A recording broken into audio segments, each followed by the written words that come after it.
নমস্কাৰ প্ৰিয় বন্ধু বান্ধৱীসকল।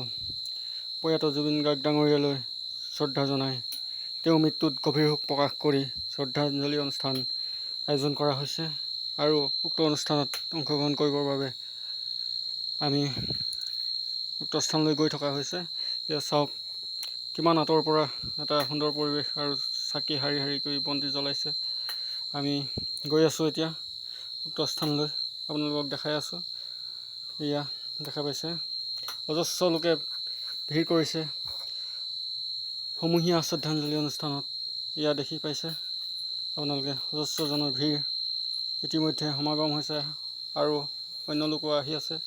বৰ্তমানলৈকে ই এটা সুন্দৰ পৰিৱেশ সৃষ্টি হৈছে, চাওকচোন।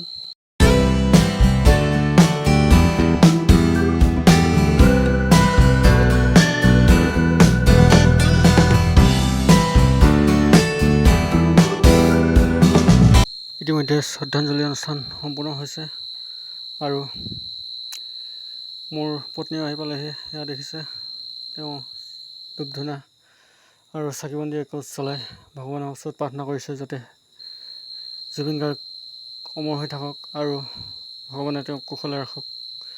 এই প্ৰাৰ্থনা জনাই সকলোৱে মৌন প্ৰাৰ্থনা কৰিলে আৰু ভগৱানৰ ওচৰত তেওঁ আত্মাই শান্তি পাবৰ বাবে প্ৰাৰ্থনা কৰিছে।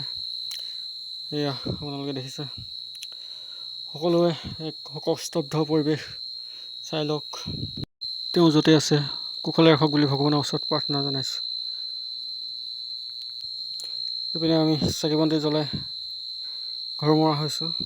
এয়া দেখিছে ৰাস্তাৰ চাৰিওকাষে চাকি ধূপ তেল আৰু মমবাতি জ্বলাই সকলোৱে সমবেদনা জ্ঞাপন কৰিছে।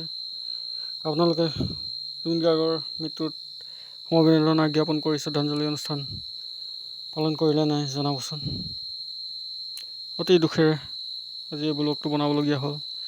চাই কেনে পালে আপোনালোকে মতামত জনাব।